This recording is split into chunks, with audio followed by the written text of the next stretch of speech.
Pada kesempatan ini saya bahas tentang hukum jaminan pada mata kuliah kita di aspek hukum dalam bisnis. Pernahkah Anda mendengar istilah hukum jaminan? Banyak masyarakat mengartikan hukum jaminan adalah hukum gade. Namun rupanya hukum jaminan ini lebih dari sekedar gade menggade. Konsep hukum jaminan dalam undang-undang, jaminan adalah aturan hubungan hukum antara debitur dan kreditur sebagai akibat dari pengenaan hutang atau kredit dengan jaminan berupa benda atau orang tertentu. Hukum jaminan tidak hanya mengatur keamanan hukum kreditor sebagai pemberi hutang, tetapi juga perlindungan hukum juga bagi debitur sebagai penerima hutang, agar tidak terjadi kesewenang-wenangan terhadap hak debitur ini. Menurut para ahli tentang hukum jaminan, pertama, menurut J. Satrio, hukum jaminan adalah aturan hukum yang mengatur jaminan piutang kreditur kepada debitur. Menurut uraian Satrio, hal ini menyangkut hak kreditur dan mengabaikan hak debitur. Sedangkan menurut Profesor Muhammad Ali Mansur, hukum jaminan adalah aturan yang mengatur hubungan hukum antara kreditur dan debitur ketika anggunan diperlukan dalam pemberian kredit. Sedangkan menurut Sri Sudewi, hukum jaminan merupakan undang-undang yang mengatur konstruksi yuridis dan memungkinkan pemberian fasilitas kredit melalui penjaminan barang yang dibeli sebagai jaminan. Dalam pasal 1131 Kitab Undang-Undang Hukum Perdata, segala barang-barang bergerak dan tidak bergerak milik debitur, baik yang sudah ada maupun yang akan ada, menjadi jaminan untuk perikatan-perikatan perseorangan debitur itu. Alhasil, seluruh harta benda seseorang otomatis menjadi jaminan atas utang dia. Sedangkan menurut pasal 1132 Kitab Undang-Undang Hukum Perdata, dan hasil penjualan barang-barang tersebut dibagi sesuai dengan rasio hutang masing-masing, kecuali ada alasan yang sah untuk didahulukan. Jaminan umum dan jaminan khusus. Jaminan umum sesuai pasal 1132 KUH Perdata, semua barang yang dimiliki oleh penghutang, baik yang bergerak atau tidak bergerak, saat ini atau yang akan datang menjadi tanggungan untuk segala perikatan perseorangan. Sedangkan jaminan khususnya ini, ada pasal-pasal dalam hukum jaminan yang mengatur barang-barang yang dijadikan anggunan hutang, atau yang dikenal sebagai jaminan kebendaan. Jaminan kebendaan yaitu jaminan dengan objek berupa harta bergerak atau tidak bergerak, dimaksudkan untuk menjamin hutang kepada kreditur jika debitur tidak mampu membayar hutang di masa yang akan datang. Hak kebendaan yang bersifat memberi jaminan antara lain adalah yang akan kita bahas ini tentang gade atau panres, hipotek, roya, dan fidusia. Yang pertama kita bahas tentang gade. Gade adalah suatu hak yang diperoleh kreditor atas suatu benda bergerak yang diberikan debitur kepadanya sebagai jaminan. Sebagai jaminan pelunasan pembayaran dan memberikan hak kepada kreditur untuk mendapatkan pembayaran lebih dahulu dari kreditur-kreditur lainnya atas hasil penjualan benda tersebut. Ini di pasal 1150 BW atau Kitab Undang-Undang Hukum Perdata. Hak gade atau panres. Hak gade adalah tambahan dari suatu perjanjian pokok, yaitu perjanjian pinjam-meminjam uang, dengan tujuan agar kreditur jangan sampai dirugikan apabila debitur lalai membayar kembali uang pinjaman berikut bunganya. Jadi, tidak mungkin timbul adanya hak gade tanpa ada perjanjian pokok berupa perjanjian hutang piutang. Hak gade atau panres. Hak gade senantiasa melekat meskipun hak milik atas benda itu jatuh ke tangan orang lain seperti ahli warisnya.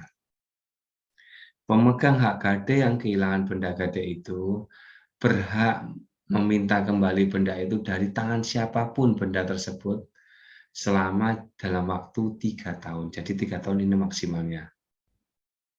Ini sesuai dengan pasal 1152 ayat 3, junto pasal 1977 ayat 2 BW.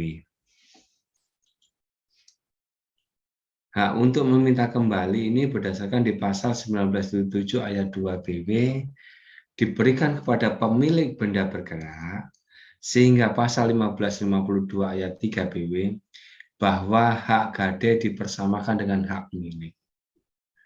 Unsur terpenting dari hak gade adalah benda yang dijaminkan harus berada dalam kekuasaan pemegang gade. Namun penguasaan tersebut bukan untuk menikmati, memakai, dan memungut hasil, melainkan hanya untuk menjadi jaminan pembayaran hutang si debitur atau pemberi gade. Objek gade ini pasti benda yang bergerak. Yang dikasih hukum jaminan gade adalah benda bergerak. Baik itu benda bergerak yang berwujud maupun benda bergerak yang tidak berwujud. Yang tidak berwujud itu berupa hak untuk mendapat pembayaran uang, misalkan dalam bentuk surat-surat berharga, saham, obligasi, dan lain-lain. Subjek gade, subjek itu berarti pelaku ya. Berarti subjek gade adalah pemberi dan penerima hak gade. Ini hanya dapat dilakukan oleh orang-orang yang umumnya cakap. Cakap itu berarti dia sehat, secara mental dia sehat, terus dewasa ya. Dan orang tersebut mampu melakukan perbuatan hukum untuk mengasingkan. Berarti dia mampu untuk menjual, menukar, dan lain-lain benda itu. Dalam artian berarti orang itu adalah pemilik sah dari benda yang digadekan. Di pasal 1152 ayat 4 BW menentukan bahwa kalau ternyata debitur tidak berhak untuk mengasingkan, yaitu menjual, menukar, dan menghibahkan benda itu, gade tidak dapat dibatalkan. Sepanjang kreditor itu betul-betul beranggapan bahwa pemberi gade berhak untuk membebankan benda yang bersangkutan dengan hak gade. Ya, selama sang kreditor ini yakin berarti tidak dapat dibatalkan. Kalau penerima gade atau kreditor ini tahu atau seharusnya dapat menyangka bahwa pemberi gade tidak berhak mengasihkan objek gade tersebut, maka penerima gade tidak dapat perlindungan hukum dan hak gade harus dibatalkan. Dalam artian dia tidak mendapat perlindungan hukum, ini sangat mungkin dia juga menjadi para pihak yang terlibat. Dia bisa kena sebagai pasal penadah ya dari barang-barang hasil tindak pidana tersebut. Timbulnya hak gade ini didasarkan atas perjanjian mengadakan gade, baik yang dibuat secara tertulis, berupa akta otentik atau di bawah tangan. Akta otentik ini akta yang di hadapan pejabat yang berwenang atau notaris ya. Dengan di bawah tangan itu berupa perjanjian pribadi dengan coretan atau ketikan ya ditandatangani kedua belah pihak dan para saksi di atas materai, itu yang dimaksud perjanjian di bawah tangan. Atau dibuat secara lisan. Akan tetapi dengan perjanjian gade saja tidak berarti hak gade telah terbentuk dengan sendirinya. melainkan masih harus disertai dengan penyerahan benda yang digadaikan. Jadi benda yang digadaikan ini harus diserahkan. Hak-hak pemegang gade atau kreditur antara lain, pertama, menahan benda yang digadaikan selama hutang pokok, bunga, dan biaya lainnya belum dilunasi oleh debitur. Dua, dia berhak mendapatkan pembayaran atas piutangnya dari hasil penjualan benda yang digadaikan. Penjualan benda gade dapat dilakukan sendiri oleh pemegang gade atau melalui pengadilan. Yang ketiga, kreditur ini berhak meminta ganti ke seluruh biaya yang timbul, yang telah menjadi beban dirinya dalam memelihara benda gade tersebut. Di pasal 4, di nomor 4, kreditur ini berhak menggadaikan kembali benda gade. Dalam hal kasus seperti telah menjadi kebiasaan seperti menggadaikan saham-saham perseroan ataupun obligasi. Surat hutang ya obligasi ya.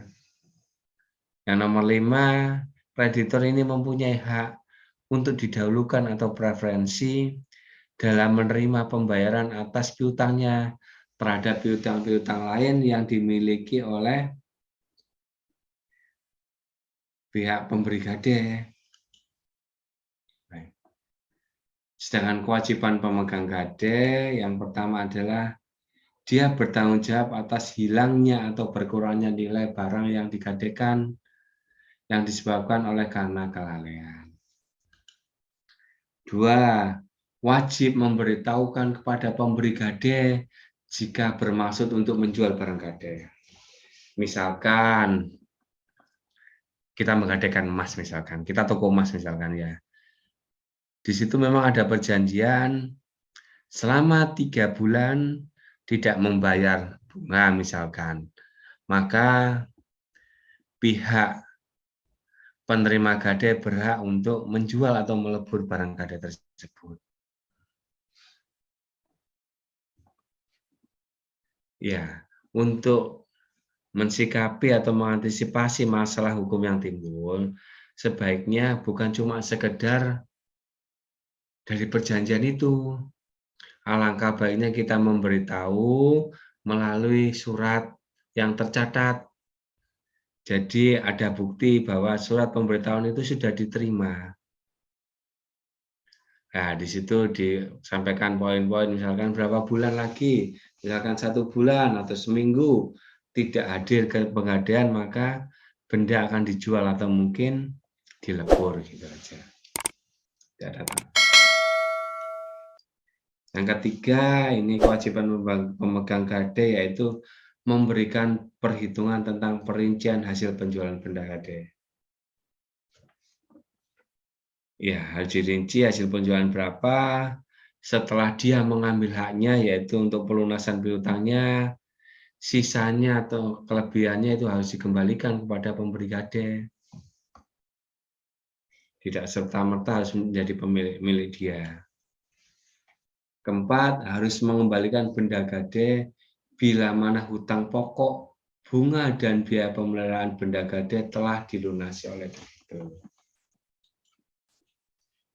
Gade ini menjadi hapus ini karena hapusnya perjanjian hutang piutang atau perjanjian pokoknya. Kedua, karena penyalahgunaan wewenang pemegang gade sehingga diperintahkan untuk mengembalikan benda gade. 3. Benda gade dikembalikan atas kemauannya sendiri oleh pemegang gade kepada pemberi gade dalam hal utang dianggap telah dihapuskan.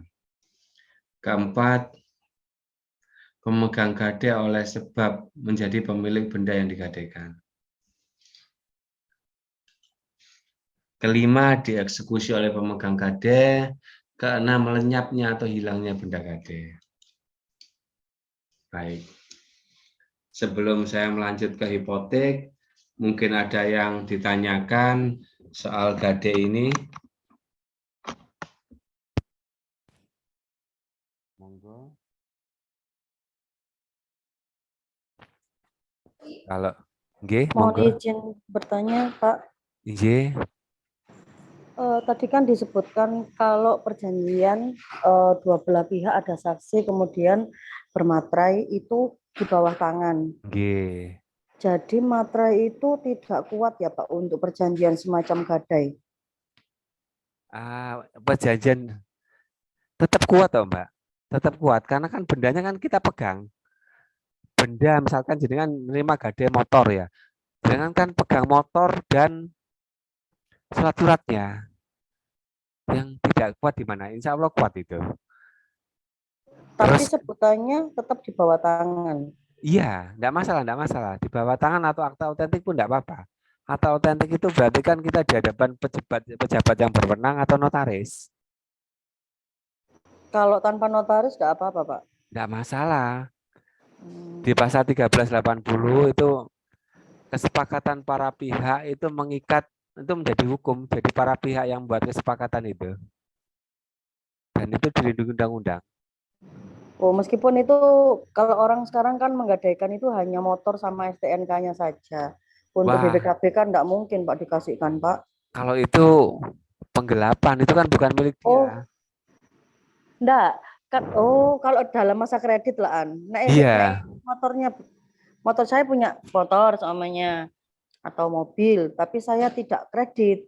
Yang saya iya. gadaikan hanya mobilnya, gitu gimana Pak? BPKB enggak saya kasih no.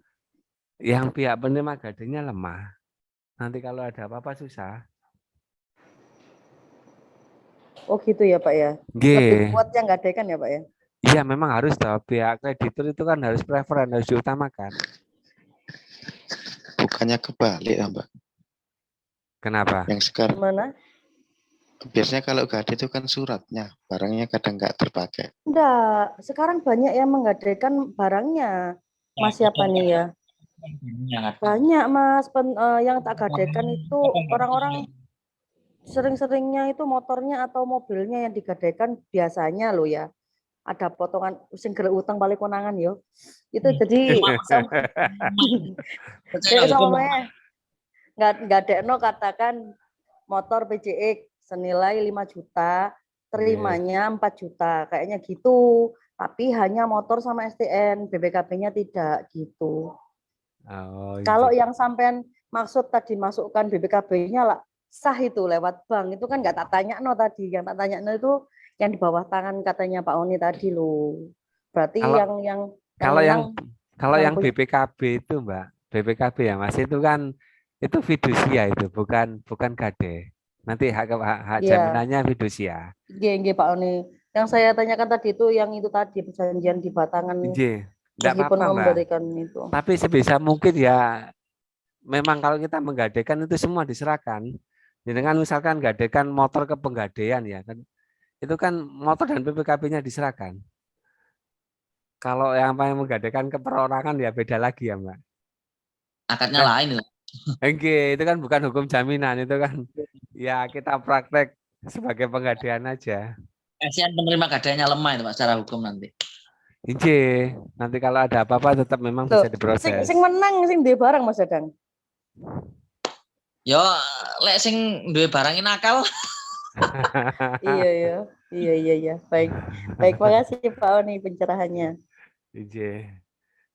Boleh saya lanjut nggih ke hipotek nggih? Nggih Pak, monggo terima Nggih. kasih. Nggih, baik. Hipotek adalah klaim hukum atas harta tak bergerak yang digunakan sebagai jaminan dalam penyelesaian kontrak.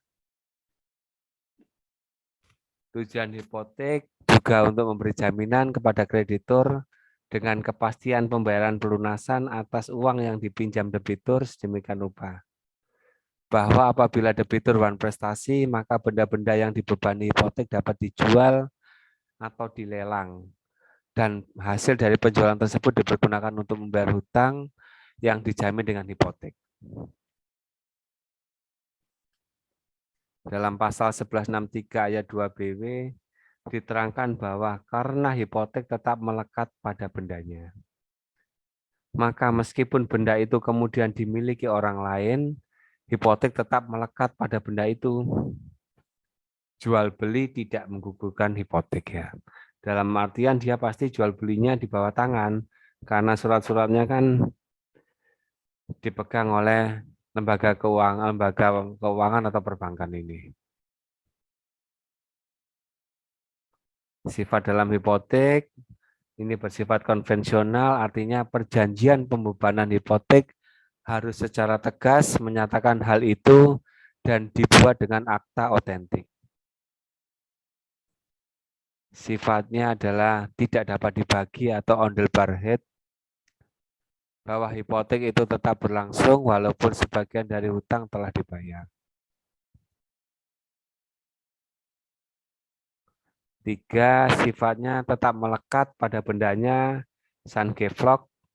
Meskipun benda yang dibebani hipotek berpindah tangan, hipotek tetap melekat pada benda itu. Berpindah tangan dalam artian dijual, oper kredit atau apa, atau dalam artian dikontrakkan. Gitu. 4, sifat hipotek ini mudah dieksekusi. Benda yang dibebani hipotek dapat dijual sendiri oleh kreditur atau dengan perantaraan hakim, tidak perlu bantuan tenaga penjualan khusus.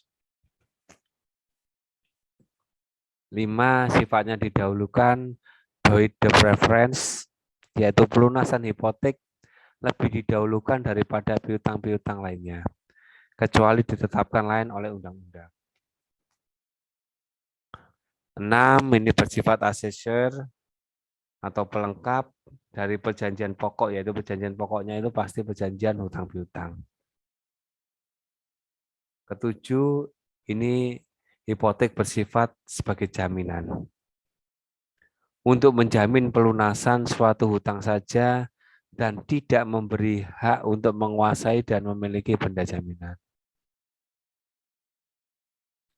Asas-asas hipotek, asasnya adalah terbuka untuk umum, open barheads, yaitu bahwa hipotek didasarkan dalam suatu daftar umum supaya dapat diketahui oleh pihak ketiga. Asas ini dikenal dengan asas publisitas. Hipotek ini berasas spesifikasi bahwa hipotek hanya dapat dibebankan atas benda-benda yang ditunjuk secara khusus, yaitu berupa apa, berapa luasnya, berapa besarnya, jumlah, ukuran, di mana letaknya, dan batas-batasnya. Hipotek atas benda hipotek ini pasti atas benda yang tidak bergerak, yang telah ditentukan secara khusus sebagai unit kesatuan. Misalkan sebuah rumah tidak hanya dibebankan atas satu pavilion rumah tersebut, atau misalkan hanya atas 1 atau 2 kamar di dalam rumah tersebut. Objek hipotek, objeknya itu pasti benda yang tidak bergerak, tapi dapat dipindah tangankan. Dipindah tangankan itu dibalik nama maksudnya. Setelah berlakunya Undang-Undang Pokok Agraria Nomor 5 Tahun 60, berikut peraturan pelaksanaannya, maka benda tidak bergerak yang dapat dibebani hipotek adalah hak milik, hak guna bangunan, hak guna usaha. Baik yang berasal dari konversi hak tanah barat, seperti hak Eigendom ini sesuai dengan hak milik ya, hak Aufstal, hak Erspat, maupun hak tanah adat. Dengan syarat hak-hak tersebut telah didaftarkan dalam daftar buku tanah. Artinya sudah disertifikatkan di kantor pertanahan. Subjek hipotek, subjek itu berarti pelaku lagi ya. Subjek hipotek adalah para pihak yang mengadakan perjanjian hipotek, yaitu pihak pemberi hipotek dan pihak penerima hipotek. Orang yang dapat membeli hipotek atau dalam hal ini berarti yang berhak menghipotekkan suatu benda, haruslah orang yang berhak mengasingkan benda itu. Orang dilarang membebani hipotek suatu benda yang tidak atau belum dapat diasingkannya. Namun orang boleh membebani hipotek suatu benda miliknya untuk menjamin pembayaran hutang orang lain. Hapusnya hipotek berdasarkan pasal 1209 BW, hipotek hapus karena hal-hal sebagai berikut. Satu, hapusnya perjanjian hutang pokok. Cara hapusnya hipotek yang paling sering terjadi dibandingkan dengan cara lainnya yaitu hapusnya perutangan atau perjanjian pokok yang mengakibatkan hapusnya hipotek karena sebagai hak asesor di pasal 1381 BW.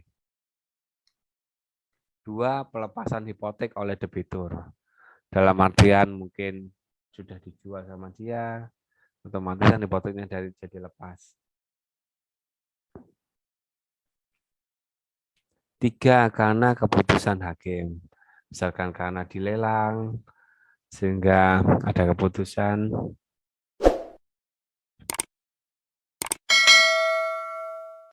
Hapusnya hipotek. Di luar pasal 1209 BW tadi, masih terdapat banyak cara lain yang mengakibatkan hapusnya hipotek. Di antaranya, satu, karena hapusnya benda yang dihipotekkan. Bila mana suatu hak atas tanah yang dibebani hipotek habis, karena jangka waktunya telah selesai, maka hipotek atas tanah itu juga menjadi hapus. Dua, adanya pencampuran hutang, yakni pemegang hipotek menjadi pemilik benda yang dihipotekkan. Dalam hal ini berarti penerima hipotek statusnya juga menjadi pemberi hipotek. Apa yang terjadi jika debitur gagal memenuhi kewajibannya? Di pasal 1178 ayat 2 BW, pelaksanaan hipotek dalam kasus bahan prestasi, dia melanggar janji dalam memberi peminjam, maka kreditur sebagai pemegang hipotek, misalkan ini di kapal atau di rumah, berhak dalam kapal, kalau kapal itu pasang hipotek itu yang di atas 30 meter kubik. Ini berhak untuk melakukan penjualan lelang pabrik. Jika wan prestasi, maka kreditur berhak untuk melakukan penjualan lelang pabrik atas kapal atau rumah yang sudah dibebani hipotek. Hasil penjualan kapal atau rumah yang digunakan untuk memenuhi kewajiban debitur kepada kreditur. Baik. Sebelum lanjut, saya akan bahas tentang kreditur dan debitur. Kreditur ya adalah pihak pemberi kredit atau pemberi pinjaman. Sedangkan debitur adalah pihak peminjam atau pihak yang berhutang. Apa itu kreditur? Yaitu pihak pribadi atau kelompok, pemerintah atau perusahaan swasta yang memberi satu atau lebih tagihan kredit atas sebuah aset atau layanan jasa lainnya kepada pihak kedua. Pemberian kredit tersebut tercantum dalam bentuk perjanjian atau kontrak berisikan bahwa pihak kedua akan mengembalikan aset dengan nilai setara. Kreditur dalam Undang-Undang Kepahilitan di Undang-Undang Nomor 37 Tahun 2004, kreditur adalah pihak dengan hak piutang baik karena perjanjian atau undang-undang dan dapat menagih hak tersebut di pengadilan. Hak piutang tersebut tak terbatas pada piutang kredit saja, namun juga jenis transaksi lain di mana ada pihak yang berhak mendapatkan pembayaran dari individu atau kelompok lainnya. Maka pihak tersebut adalah kreditur. Kreditur ini mendapat pengawasan ketat dari OJK, Otoritas Jasa Keuangan, supaya mengantisipasi perbuatan sewenang-wenang yang merugikan pihak lainnya.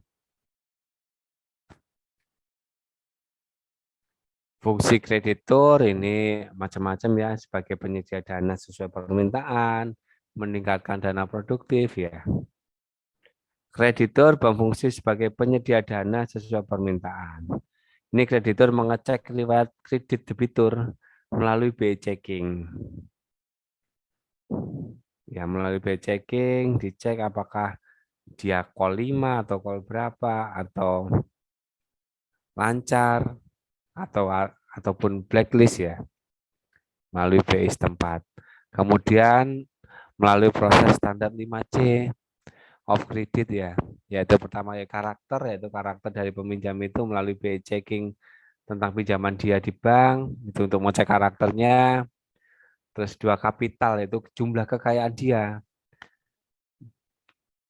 Berikutnya adalah kapasitas dari dia atau bisnis dia, misalkan dari gaji dia atau dari bisnis dia untuk membayar. Berikutnya kolateral. Kolateral itu jaminan atau anggunan yang dianggunkan. Dan berikutnya adalah condition. Ini kondisi yang sedang terjadi, misalkan kondisi pandemi, atau kondisi bencana, atau kondisi normal, dan lain-lain. Fungsi kreditur berikutnya yaitu meningkatkan pendanaan produktif.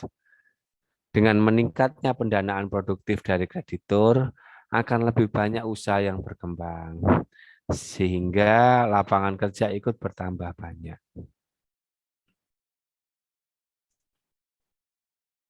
Fungsi kreditur sebagai penyedia jalur kredit cadangan. Dengan adanya kreditur memberikan rasa aman tersendiri, terutama bagi pihak yang usahanya mungkin sedang bermasalah dalam hal likuiditasnya, seperti cash flow-nya sedang macet, operasionalnya sedang kurang lancar, dan lain-lain. Oleh sebab itu, kreditur menjadi sebagai jalur kredit cadangan.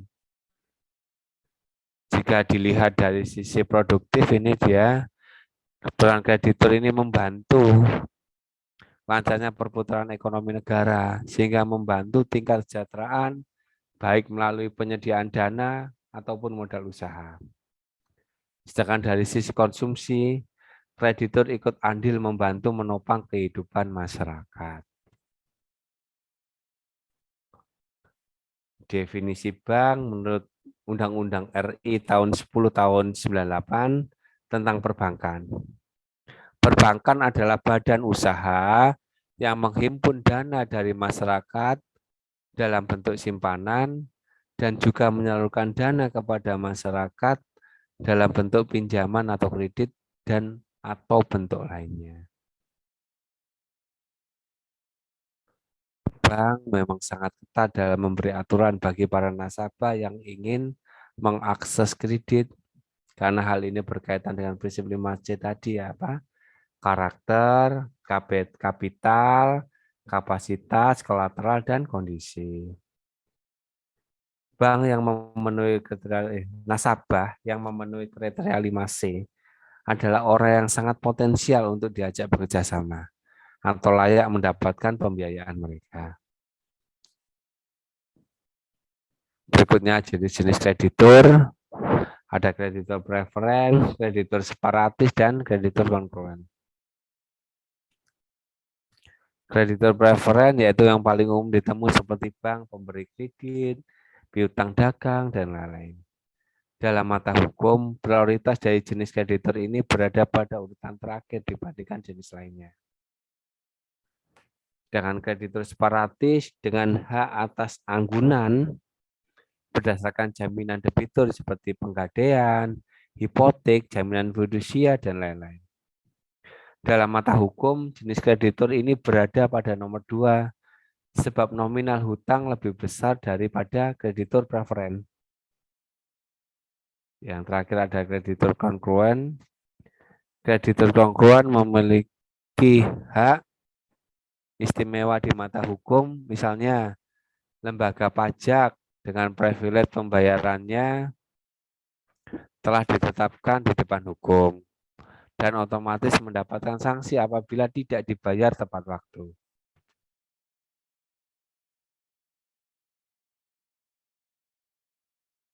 Siapa saja yang termasuk kreditur? Misalkan pinjol, ya kredit online, pay letter dari fintech, financial teknologi ya, bank, lembaga non-bank, misalkan koperasi, asuransi, leasing, dan lain-lain. Berikutnya adalah venture capitalis, yaitu kreditur yang memberikan pendanaan kepada perusahaan-perusahaan startup, yaitu perusahaan-perusahaan rintisan baru atau masih dalam tahap konsep. Membeli sesuatu secara kredit memang bisa mempermudah siapa saja. Akan tetapi sangat berbahaya apabila kita tidak paham istilah yang terdapat dalam proses kredit.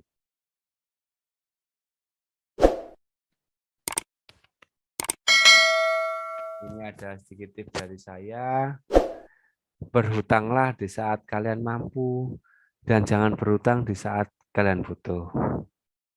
Dalam artian misalkan butuh uang buat usaha, terus hutang. Ya, saya harapkan jangan. Kalau jenengan nekat, banyak yang gulung tikar seperti itu. Tapi berhutanglah di saat kalian mampu. Misalkan ini bodoh-bodohan misalkan. Kita dapat orderan 100 unit komputer misalkan. Kita dapat DP 20% misalkan. Misalkan 100 unit komputer, satu komputernya ini 1 juta ini misalnya. Berarti kan 100 juta nilai proyeknya. Kita dapat DP 20%, berarti kita dapat DP 20 juta. Sedangkan untuk komputer ini kulaannya misalkan 800 misalkan per unitnya. Jadi berarti untuk modal kulaan sekitar 80 juta ya. 800 kali 100 ya. Ya 80 juta. Berarti kan kita butuh uang berapa? 800 kurangi 20, 20 tadi DP-nya. Butuh 60. Nah, di saat itulah jenengan hutang karena jenengan mampu untuk mengembalikan. Misalkan, Bang, utang ya 60 juta. Nanti kalau sudah kirim, saya lunasi. Oh iya, dengan utang 60 juta, dengan dana yang ada 80 juta, jenengan kulaan komputer. Komputer itu disiapkan, diredikan, dikirim. Begitu dikirim kan kita dapat tagihan itu. Nah, di saat itulah kita kembalikan uang itu. Berarti berhutang di saat kita mampu untuk mengembalikan. Baik, saya lanjut tentang tenor. Salah satu istilah yang cukup sering kita temui dalam kredit adalah tenor. Tenor adalah jangka waktu dari pinjaman kredit yang kita lakukan, yang mana kita harus membayar sesuai dengan jangka waktu yang sudah disebutkan dan disetujui bersama. Apabila Anda melakukan kredit atau pinjaman dalam jumlah yang besar dan kemampuan kita ini membayar itu tidak banyak, maka kita bisa mengambil tenor yang lebih panjang lagi. Sebaliknya, jika jumlah kreditnya sedikit, maka tenor yang kita pilih tenor yang lebih singkat agar cepat bisa melunasi hutang dengan cepat. Dua kategori tenor berdasarkan waktu ada tenor panjang dan tenor pendek. Tenor panjang ini misalkan yaitu pengembalian antara 3 tahun hingga 30 tahun. Contohnya adalah kredit mobil. Kredit mobil ini bisa sampai 60 bulan toh ya. Atau KPR rumah. KPR rumah ini bisa sampai 30 tahun tergantung kapasitas kita dan usia kita. Semakin muda kita dan semakin besar kapasitas kita, maka kita akan mendapatkan tenor lebih panjang. Tidak semua orang bisa mendapatkan tenor dalam jumlah panjang, dalam waktu panjang, karena bank tidak mau mengambil risiko yang tinggi untuk memberikan pinjaman kepada orang yang tidak memiliki penghasilan secara tetap, ataupun orang yang berisiko tinggi terhadap kesehatan atau usia. Tenor pendek. Biasanya waktu pengembaliannya mulai dari 1 bulan hingga maksimal 3 tahun. Transaksi yang menawarkan tenor pendek ini biasanya saat kita membeli kredit laptop, HP, LCD TV, mesin cuci, kulkas, dan lain-lain. Apakah itu plafon kredit? Plafon atau ceiling adalah batas tertinggi untuk biaya atau kredit yang disediakan oleh pihak perbankan.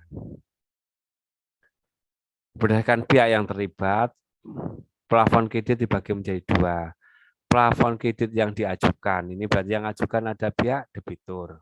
Dan plafon kredit yang disetujui oleh lembaga keuangan atau bank, berarti pihak debitur ya. Ya.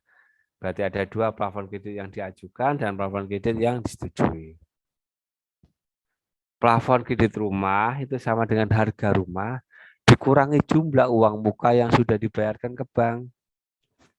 Dari rumus di atas, kita paham bahwa besar kecilnya uang muka sangat mempengaruhi plafon kredit yang diberikan bank.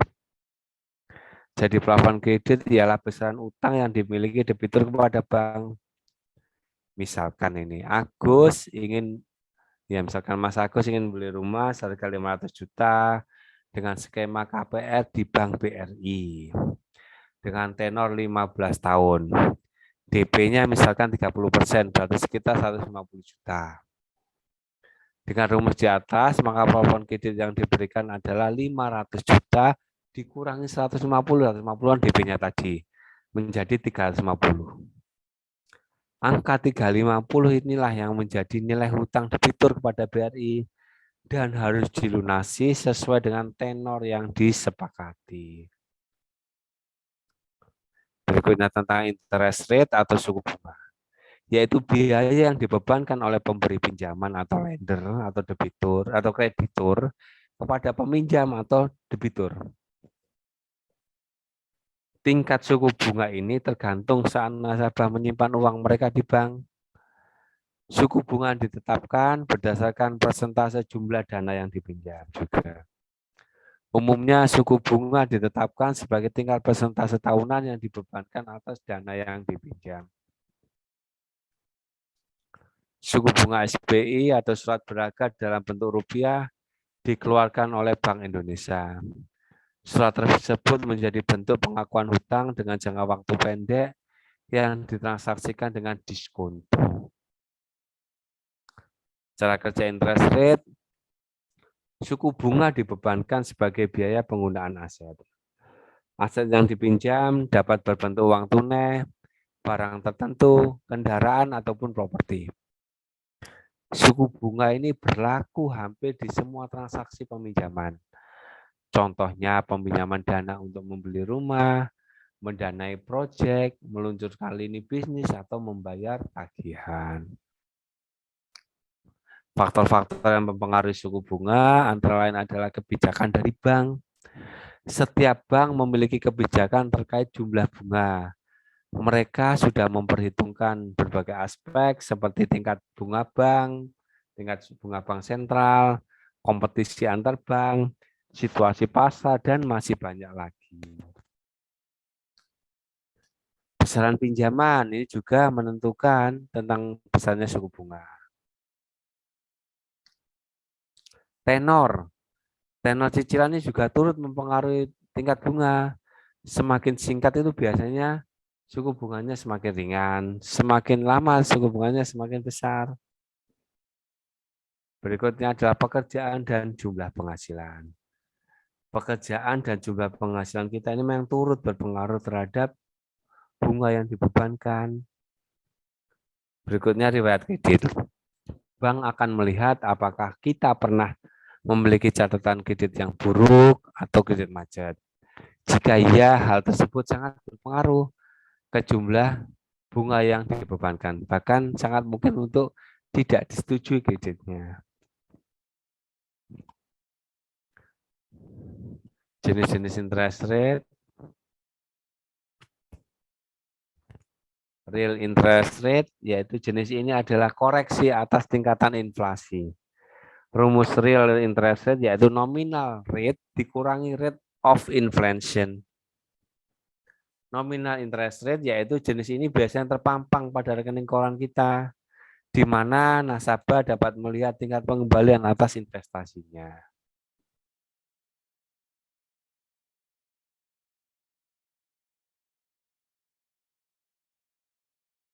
Cara menghitung interest rate, contoh kasus, kita pinjam uang di bank 30 juta dengan tingkat bunga suku bunga 4%.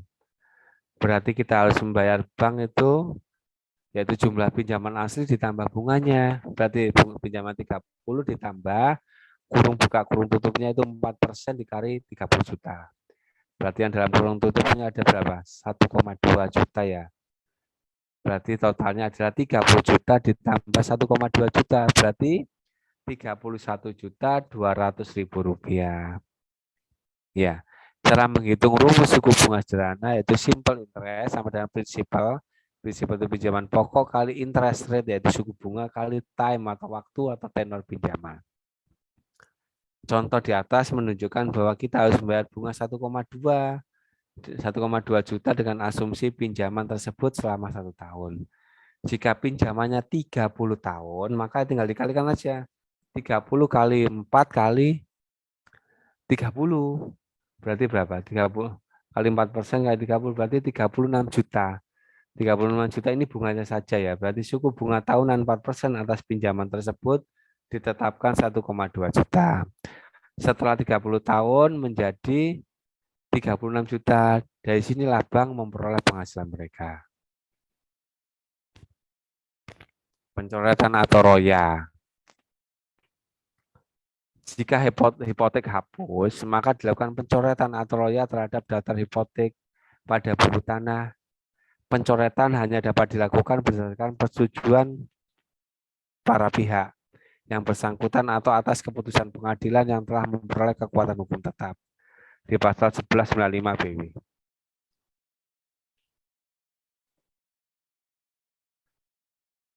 Dalam praktek perbankannya, hapusnya hipotek ini diberitahukan secara resmi oleh pihak bank kepada Kepala Kantor Pendaftaran Tanah atau Kakanta untuk dapat dilakukan pencoretan atas permintaan pihak yang berkepentingan ya. Roya ini kalau istilahnya di motor atau mobil yaitu buka blokir di samsat setempat. Pencoretan atau roya ini dilakukan oleh Kakanta, Kepala Kantor Pendaftaran Tanah, setelah menerima surat tanda bukti hapus hipotek. Ini sesuai dengan pasal 29 ayat 2 PP nomor 10 tahun 61. Atas dasar permintaan pencoretan, maka Kakanta mencatat dalam buku tanah hipotek bahwa hipotek seluruhnya dihapuskan. Berikutnya yang terakhir saya bahas tentang fidusia. Fidusia itu berarti kepercayaan. Bahwa fidusia merupakan lembaga jaminan atas dasar kepercayaan. Tanpa harus menyerahkan fisik suatu benda yang dijaminkan. Syaratnya harus ada perjanjian peralihan hak. Perjanjian peralihan hak tersebut bisa berupa constitutum possessorium untuk benda bergerak berwujud, ataupun cesi untuk benda bergerak tidak berwujud, yaitu berupa utang piutang. Constitutum possessorium adalah penyerahan suatu hak milik tanpa menyerahkan fisik benda yang bersangkutan. Tahapan perjanjian peralihan hak adalah perjanjian obligatoir, perjanjian utama yang karena adanya perjanjian pinjaman utang piutang ini, maka ada jaminan fidusia dari pihak peminjam. Perjanjian kebendaan ya. Berikutnya adalah perjanjian pinjam pakai. Berarti maka benda objek fidusia yang hak miliknya sudah pindah kepada kreditur. Berarti pemiliknya adalah kreditur ya, tapi dipinjam pakaikan oleh kreditur kepada debitur. Sehingga benda tersebut seolah-olah masih berada di bawah kekuasaan debitur. Berarti kreditur ini cuma menguasai BPKB-nya aja. Akta jaminan fidusia. Akta jaminan fidusia ini harus berupa akta notarial atau akta notaris. Dibuat dalam bahasa Indonesia dan berisi hal-hal yang perlu dijelaskan seperti identitas penerima dan pemberi fidusia, data tentang perjanjian pokoknya, nilai hutang piutang terkait, benda-benda yang dijaminkan, serta besaran nilai benda yang dijaminkan, dengan syarat benda yang dijaminkan harus benda bergerak, baik berwujud maupun tidak berwujud. Jadi intinya hukum jaminan yang saya bahas tadi adalah ketentuan hukum yang mengatur hubungan hukum antara debitur dan kreditur sebagai akibat pembebanan suatu kredit dengan jaminan yaitu berupa benda atau orang tertentu. Ya, itulah materi tentang hukum jaminan yang saya sampaikan tadi. Sukses itu adik-adikku bukan soal umur, juga bukan soal modal besar atau bahkan pintar di bangku kuliah. Sukses itu dari kerja keras dan semat kita, kerja yang semat, jaringan pertemanan yang luas, motivasi yang kuat, integritas yang tinggi, dan attitude atau adab yang baik.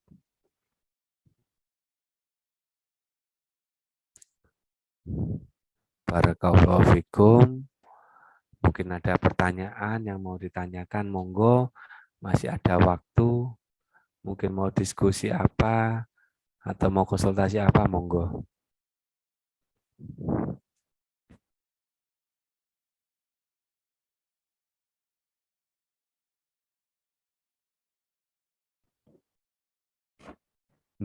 Monggo. Pak, saya lagi boleh. Inje, Mbak Indri, monggo Mbak Indri. Enggak cuman berarti singkatnya kreditur itu pihak bank berarti Pak ya? Inje, kreditur itu pihak bank, pihak pemberi hutang. Saya kemarin tak kirain kreditur itu kita yang hutang itu kreditur gitu. Oh, itu debitur, Mbak. Malahan kita debiturnya. Iya, istilahnya adalah bad debt. Berarti kan bad debitur. Berarti penghutang yang buruk kan gitu. Oh iya sih Pak. Iya. Kayak gitu aja sih tadi aku bingung. Kreditur kok bank gitu. Inje larasnya. Oh iya, oke. Makasih Pak Oni. Inje, sami-sami Mbak Indri. Oke. Monggo, kalau enggak ada nanti saya share materinya, isi absennya di grup aja. Nanti saya isi yang absen berdasarkan yang di grup itu di jurnal saya. Terima kasih atas perhatiannya. Wabillahi taufik walhidayah. Wassalamualaikum warahmatullahi wabarakatuh. Waalaikumsalam. Waalaikumsalam warahmatullahi wabarakatuh. Terima kasih Pak. Oke, sami-sami. Terima kasih.